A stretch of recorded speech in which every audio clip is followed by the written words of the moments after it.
Filipino martial arts. I come from and was taught the Cinco Terre system. So we're going to come from the Cinco Terre system, okay?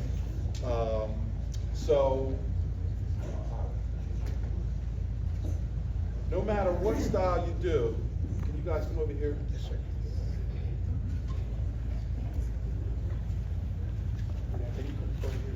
Thank you. No matter what style you do, you need to practice in fighting motion, okay? Some styles, you strike, person blocks, does whatever, okay? That's good for practice, but it really doesn't get you to a higher level, and that's what you want. You come over here because you can see better if you're over here. Okay, so we have a freestyle we call Guma. Okay, I don't know where he's going to strike me. He doesn't know where I'm going to strike him, but he has to react, and I have to react to him.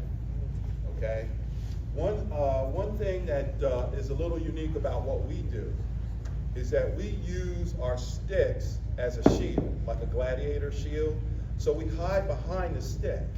Some styles use force-to-force blocks, right? That's right. Force-to-force block. We don't use we can use it. Sometimes we do. But the problem with a force-to-force blocks, right? Look at the direction of my stick. He's over here. My stick's going back here. I don't want my stick going back here. I want my stick coming forward.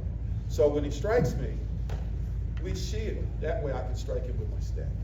I can bring it forward. Okay.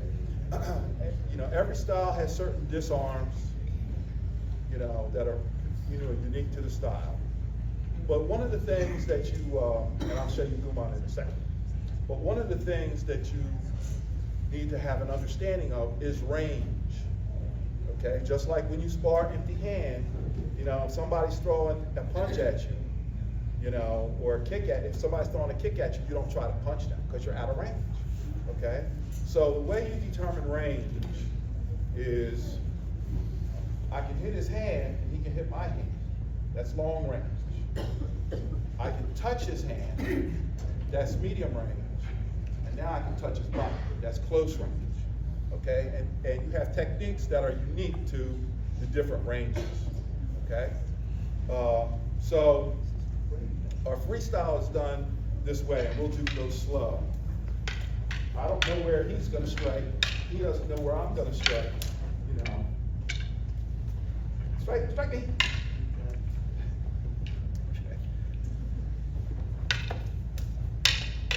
See, if a lot of you guys know the arm bar, so you can apply any of your techniques that you do empty hand from here, and takedowns and what have you. Okay, so I don't want to spend too much time on that because I want you guys to practice.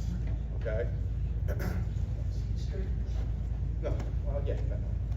So you need to learn your weapon. Okay. And believe me, this is a weapon.